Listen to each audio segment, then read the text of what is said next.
नमस्ते, मैं हूं सुरेश कुमार एकलवे और आप देख रहे हैं हिंदुस्तान न्यूज एंड टिप्स। 5 अगस्त 2019 को जम्मू कश्मीर से अनुच्छेद 370 हटाने के बाद तय हो गया था कि अब भारत पाक अधिकृत गुलाम कश्मीर पर आक्रामक रुख अपनाएगा। इसके संकेत रक्षा मंत्री राजनाथ सिंह के उन बयानों में दिखाई दिए जब उन्होंने कहा कि अब पाकिस्तान से बात होगी तो वह सिर्फ पाक अधिकृत कश्मीर पर ही होगी। हालांकि दोनों देशों में 2 साल गुजरने के बाद भी ऐसी कोई बातचीत तो नहीं हो पाई, लेकिन भारत में भीतर खाने गुलाम कश्मीर की वापसी पर मंथन जरूर चलता रहा है। यह सारी कवायद खामोशी के साथ हो रही है, या यूं भी कह सकते हैं कि इस पर बाकायदा एक रणनीति के साथ काम चल रहा है। नई दिल्ली से इस मुद्दे पर उठापटक की कुछ खबरें भी छन छन कर सामने आने लगी है।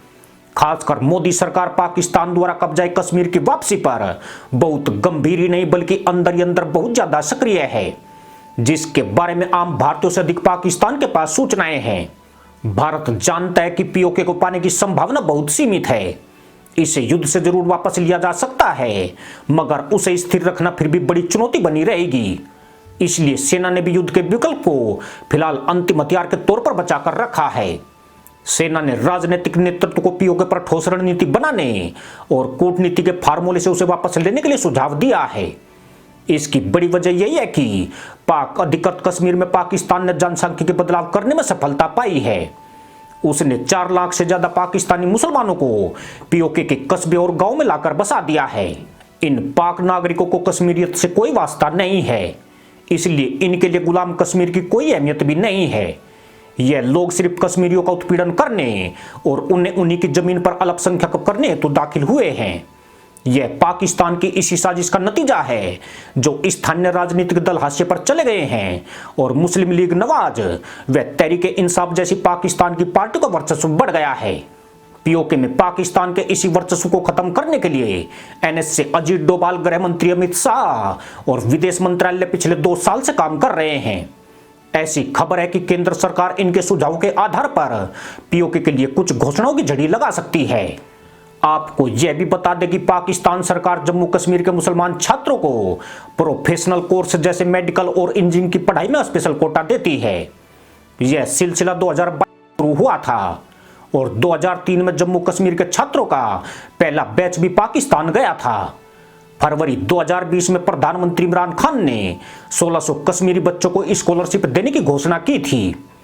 हालांकि भारत सरकार ने पाकिस्तान से मेडिकल की पढ़ाई करने वाले छात्रों को इंडियन मेडिकल काउंसिल एक्ट 1956 के तहत रजिस्टर न करने का नियम लागू कर दिया है। इसलिए उनके वहां पढ़ने का कोई औचित्य ही नहीं रह गया है। अब भारत सरकार यह मानकर चल रही है कि गुलाम कश्मीर को अगर वापस लेना है तो वहां भारत के पक्ष में अनुकूल माहौल बनाना जरूरी है। स्थानीय नागरिकों के दिमाग में भारत के खिलाफ पाकिस्तान ने नकारात्मक छवि बनाई हुई है, जिसे बदलने की अब बहुत ज्यादा जरूरत है। उन्हें यकीन दिलाना होगा कि गुलाम कश्मीर का हित सिर्फ भारत में ही सुरक्षित है, जहां उन्हें रोजगार और उन्नति के अवसर के साथ ही राजनीति में भी समान अधिकार मिल सकते हैं और वे पाकिस्तान की गुलामी के मुकाबले भारत में पूरी आजादी की सांस ले सकते हैं। अगर भारत की यह रणनीति कारगर रही तो वह बिना युद्ध की एक बड़ी सफलता प्राप्त कर सकता है।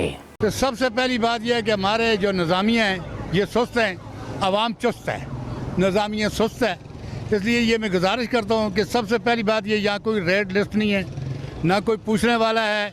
एक गड्डी कलाम की 12 रुपये में भी है और 40 रुपये में भी है और 30 रुपये में भी है।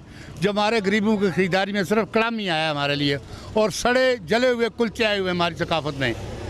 दूसरी बात यह है कि बाहर से लोग आकर हमारी बखियाँ भी फाड़ दी उन्होंने, आकर वो मांग रहे हैं हमसे और हमारे कपड़े भी छीन रहे हैं, हमारे कपड़े भी फाड़ रहे हैं। हमारे पास कुछ नहीं है खरीदने के लिए। सौगात जो है गर्म सर्दियों की आ रही है, हमारे पास पैसे ही नहीं है। हम अपने बच्चों के लिए मूंगफली ले जाएं या मलोग ले जाएं, उसके लिए भी कोई गुंजाइश नहीं हमारी। मांगने वाले इतने आए हुए हैं कि आज़ाद कश्मीर की इतनी अवाम नहीं है जितनी इधर जो आए हुए हैं। काफी वक्त से यह चर्चा चल रही है कि पीओके के छात्रों के लिए भारत अपने स्कूलों के दरवाजे खोल सकता है। साथ ही वह भारत में शिक्षा लेने आने वाले गुलाम कश्मीर के छात्रों के लिए छात्रवृत्ति की योजना पर भी विचार कर रहा है। ऐसी चर्चा है कि 2022 में ऐसी ही कई सारी योजनाओं की झड़ी लग सकती है। इसमें गुलाम कश्मीर के लोगों के लिए फ्री चिकित्सा सुविधा, कश्मीरी लड़की की भारतीय नागरिक से होने वाली शादी में अनुदान सहायता, गुलाम कश्मीर में भारत समर्थक एनजीओ और राजनीतिक दलों को मदद भी शामिल है। इसके अलावा कुछ परोक्ष मदद देने पर भी विचार किया जा रहा है। आपको यह भी स्मरण करा दे कि भारत सरकार ने 1956 में लागू जम्मू कश्मीर का अलग संविधान रद्द कर दिया है, लेकिन उसने पीओके के लिए आरक्षित 24 सीटों को आज भी आरक्षित रखा है।